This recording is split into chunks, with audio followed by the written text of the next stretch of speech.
ವೃಶ್ಚಿಕ ರಾಶಿ. ವೃಶ್ಚಿಕ ರಾಶಿಗೆ ಅಧಿಪತಿ ಬಂದು ಕುಜಗ್ರಹ ಆಗಿರ್ತಾನೆ. ವೃಶ್ಚಿಕ ರಾಶಿಯಲ್ಲಿ ವಿಶಾಖ ನಕ್ಷತ್ರದ 4ನೇ ಪಾದ, ಇದರಲ್ಲಿ ಬಂದು 4ನೇ ಪಾದ ಇರುತ್ತೆ. ಈ 4ನೇ ಪಾದ ಇದು ಬಂದು ರಾಕ್ಷಸ ಗಣ ಆಗಿರುತ್ತೆ. ಈ ವಿಶಾಖ ನಕ್ಷತ್ರಕ್ಕೆ ಅಧಿಪತಿ ಬಂದು ಗುರುಗ್ರಹನೇ ಆಗಿರ್ತಾನೆ. ನೀವ್ ಯಾವ ನಕ್ಷತ್ರದಲ್ಲಿ ಏನೋ ಅತಿ ಹೆಚ್ಚು ಫಾಲೋ ಮಾಡ್ಬೇಕಪ್ಪ ಅಂತಂದ್ರೆ ಪುಷ್ಯ, ಅನುರಾಧ, ಉತ್ತರಾಭಾದ್ರ ನಕ್ಷತ್ರ, ಕೃತಿಕ, ಉತ್ತರ, ಉತ್ತರಾಷಾಢ ನಕ್ಷತ್ರ. ಅತಿ ಹೆಚ್ಚು ಈ ನಕ್ಷತ್ರದಲ್ಲಿ ನೀವು ಏನೇ ಒಂದ್ ತರೋಂಥದ್ದು, ಕೊಡೋಂಥದ್ದು, ಮಾಡೋಂಥದ್ದು ಮಾಡಿದಾಗ ತುಂಬಾ ಶುಭ ಫಲವನ್ನ ಕಾಣ್ತೀರಾ ಅಂತಾನೆ ಹೇಳ್ಬೋದು. ಈ ನಕ್ಷತ್ರಾಧಿಪತಿ ಏನಾದ್ರು 6, 8, 12ನೇ ಮನೆಯಲ್ಲಿದ್ದಾಗ ಅದರ ದಶಾಭುಕ್ತಿ ಏನಾದ್ರು ನಡೀತಾ ಇದ್ರೆ ತುಂಬಾ ಹುಷಾರಾಗಿರ್ಬೇಕಾಗತ್ತೆ. ಆದಷ್ಟು ಅದಕ್ಕೆ ಪರಿಹಾರ ಮಾಡ್ಕೊಳ್ಳೋದು ತುಂಬಾ ಉತ್ತಮ ಅಂತಾನೆ ಹೇಳ್ತೀನಿ. ನೀವು ಅತಿ ಹೆಚ್ಚು ಕಡ್ಲೆಕಾಳನ್ನ ದಾನ ಮಾಡ್ತಾ ಬನ್ನಿ, ಗುರುಗ್ರಹನ ಆರಾಧನೆ ಮಾಡ್ತಾ ಬನ್ನಿ, ದಕ್ಷಿಣ ಮೂರ್ತಿಯನ್ನ ಆರಾಧನೆ ಮಾಡ್ತಾ ಬನ್ನಿ.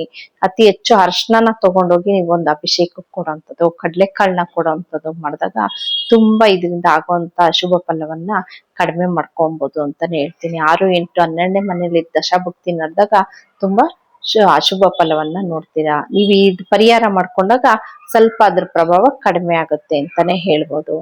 ಇನ್ನ ವೃಶ್ಚಿಕ ರಾಶಿಯಲ್ಲೇ ಮುಂದಿನ ನಕ್ಷತ್ರ ಅನುರಾಧ ನಕ್ಷತ್ರ.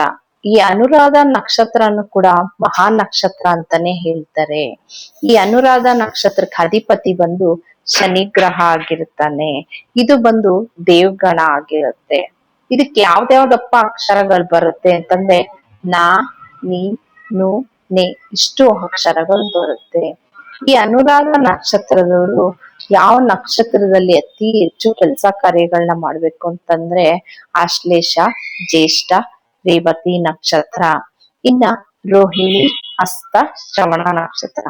ಈ ನಕ್ಷತ್ರಗಳಲ್ಲಿ ಅತಿ ಹೆಚ್ಚು ಕೆಲಸ ಕಾರ್ಯಗಳನ್ನ ಮಾಡಿದಾಗ, ಈ ನಕ್ಷತ್ರದಲ್ಲಿ ಅತಿ ಹೆಚ್ಚು ಏನಾದ್ರೂ ವಸ್ತುವನ್ನ ಖರೀದಿ ಮಾಡಿದಾಗ ನಿಮ್ಗೆ ತುಂಬಾ ಬೆನಿಫಿಟ್ ಅಂತಾನೆ ಹೇಳ್ಬೋದು.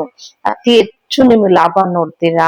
ಏನೋ ಒಂದ್ ಕಮ್ಮಿ ಸಿಗೋವಂಥದ್ದು, ಇಲ್ಲ ನೀವು ಇಷ್ಟಪಟ್ಟಿದ್ದೇ ಸಿಗೋವಂಥದ್ದು, ಇಲ್ಲ ನೀವ್ ಅನ್ಕೊಂಡೇ ಇರಲ್ಲ, ಎಕ್ಸ್ಪೆಕ್ಟ್ ಮಾಡಿರಲ್ಲ ಅಂತ ಒಳ್ಳೆ ವಸ್ತು ಸಿಗೋವಂಥದ್ದು, ಈ ತರ ಒಂದು ಶುಭ ಫಲವನ್ನ ನೋಡ್ತೀರಾ. ಏನೇ ಒಂದ್ ಖರೀದಿ ಮಾಡೋದಕ್ಕಾಗ್ಲಿ ಅಥವಾ ಒಂದು ಕೆಲ್ಸ ಸ್ಟಾರ್ಟ್ ಮಾಡೋ ಅಂತದಾಗ್ಲಿ, ಎಲ್ಲಾದ್ರೂ ಹೋಗೋವಂಥದ್ದಾಗ್ಲಿ ಈ ನಕ್ಷತ್ರಗಳನ್ನ ನೀವು ಬಳಸ್ಕೊಂಡಾಗ ತುಂಬಾ ಶುಭ ಫಲ ಇರುತ್ತೆ.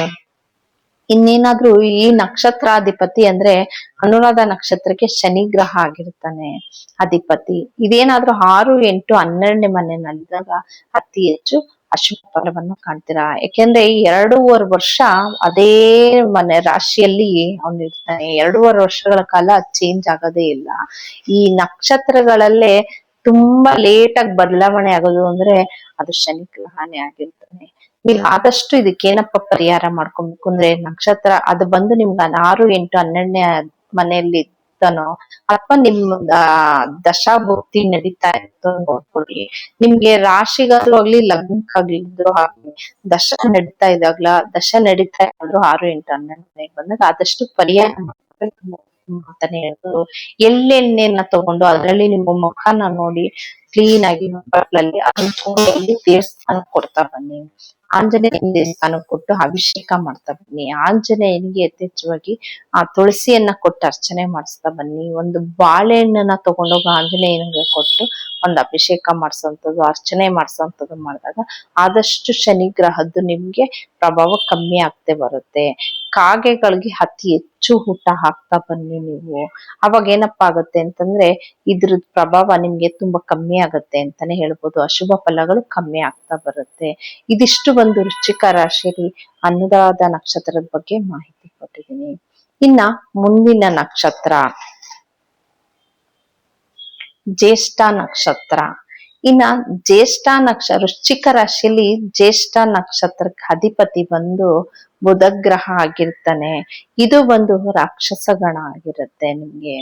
ಇದು 1, 2, 3, 4 ಪಾದಗಳು ಬಂದು ನಿಮ್ಗೆ ಇದೇ ರಾಶಿಯಲ್ಲಿ ವೃಶ್ಚಿಕ ರಾಶಿಯಲ್ಲೇ ಇರುತ್ತೆ. ಇದಕ್ ಬಂದು ಯಾವ್ಯಾವ ಅಕ್ಷರಗಳು ಬರುತ್ತೆ ಅಂತಂದ್ರೆ ನೋ ಮತ್ತೆ ಯಾ, ಎ, ಯು ಇಷ್ಟು ಅಕ್ಷರಗಳು ವೃಶ್ಚಿಕ ರಾಶಿಯಲ್ಲಿ ಬರುತ್ತೆ. ಇದು ಒಂದು ಜ್ಯೇಷ್ಠ ನಕ್ಷತ್ರಕ್ಕೆ ಇಷ್ಟು ಅಕ್ಷರಗಳು ಬರುತ್ತೆ. ಈ ನಕ್ಷತ್ರದವರು ಯಾವ ನಕ್ಷತ್ರದಲ್ಲಿ ಕೆಲಸ ಕಾರ್ಯಗಳನ್ನ ಮಾಡ್ಬೇಕು ಅಂತಂದ್ರೆ ಅತಿ ಹೆಚ್ಚು ಅಶ್ವಿನಿ, ಮಕ, ಮೂಲ ನಕ್ಷತ್ರ, ಇನ್ನ ಕೃತಿಕ, ಇದು ಮೃಗಶಿರ, ಚಿತ್ತ, ಧನಿಷ್ಠ ನಕ್ಷತ್ರ. ಆದಷ್ಟು ಈ ನಕ್ಷತ್ರಗಳಲ್ಲಿ ನೀವು ಅತಿ ಹೆಚ್ಚು ಕೆಲಸ ಕಾರ್ಯ ಮಾಡೋವಂಥದ್ದು ತರೋಂಥದ್ದು ಮಾಡಿದಾಗ ತುಂಬಾ ಶುಭ ಫಲವನ್ನ ಕಾಣ್ತೀರಾ ಅಂತಾನೆ ಹೇಳ್ಬೋದು. ಇನ್ನೇನಾದ್ರೂ ಈ ನಕ್ಷತ್ರ ಅಧಿಪತಿ ಬುಧ ಗ್ರಹ ಬಂದು ನಿಮ್ಗೆ 6, 8, 12ನೇ ಮನೆಯಲ್ಲಿದ್ದಾಗ ಸ್ಕಿನ್ ಸಂಬಂಧಪಟ್ಟಂತದ್ದು ಏನಾದ್ರೂ ಇಶ್ಯೂಸ್ ಇರುತ್ತೆ, ಸ್ಕಿನ್ ಸಂಬಂಧಪಟ್ಟದ ಏನಾದ್ರೂ ಕಾಯಿಲೆಗಳು ಬರೋಂಥದ್ದು ಇರುತ್ತೆ. ಮತ್ತೆ ನಿಮ್ಗೆ ನರದ್ ಯಾವ್ದಾದ್ರು ಸಣ್ಣ ಪುಟ್ಟ ತೊಂದರೆಗಳಾಗುವಂಥದ್ದು ಆಗುತ್ತೆ, ಅಥವಾ BP ಜಾಸ್ತಿ ಅಥವಾ ಲೋ ಈ ತರ ಏನಾದ್ರೂ ಆಗ್ತಾ ಇರುತ್ತೆ. ನೀವು ಆದಷ್ಟು ನೀವೇನಪ್ಪ ಪರಿಹಾರ ಮಾಡ್ಬೇಕು ಅಂದ್ರೆ ವಿಷ್ಣುವಿನ ಆರಾಧನೆ ಮಾಡ್ತಾ ಬನ್ನಿ. ಆದಷ್ಟು ವಿಷ್ಣುವನ್ನ ಆರಾಧನೆ ಮಾಡ್ತಾ ಬಂದ್ರೆ ಇದರ ಅಶುಭ ಫಲವನ್ನು ಕಮ್ಮಿ ಆಗ್ತಾ ಬರುತ್ತೆ ಅಂತಾನೆ ಹೇಳ್ಬೋದು. ಒಂದು ತುಳಸಿನ ತಗೊಂಡೋಗಿ ವಿಷ್ಣುವಿನ ದೇವಸ್ಥಾನಕ್ಕೆ ಕೊಡುವಂಥದ್ದು, ವಿಷ್ಣುವಿನ ದೇವಸ್ಥಾನದಲ್ಲಿ ಅರ್ಚನೆ ಮಾಡಿಸುವಂಥದ್ದು, ಹೆಸರು ಕಾಳನ್ನ ದಾನ ಮಾಡ್ತಾ ಬಂದ್ರೆ ನಿಮ್ಗೆ ಇದರಿಂದ ಆಗೋಂತ ಅಶುಭ ಫಲವನ್ನ ಕಡಿಮೆ ಮಾಡ್ಕೋಬಹುದು ಅಂತಾನೆ ಹೇಳ್ತೀನಿ. ಇದಿಷ್ಟು ಒಂದು ವೃಶ್ಚಿಕ ರಾಶಿಯಲ್ಲಿ ಇದ್ದಂತ ನಕ್ಷತ್ರಗಳಿಗೆ ನಿಮ್ಗೆ ಯಾವ ನಕ್ಷತ್ರದಲ್ಲಿ ಕೆಲಸ ಮಾಡ್ಬೇಕು, ಏನ್ ಪರಿಹಾರ ಮಾಡ್ಬೇಕು ಅನ್ನೋ ಅಂಥದ್ದು ಮಾಹಿತಿ ಕೊಟ್ಟಿದ್ದೀನಿ.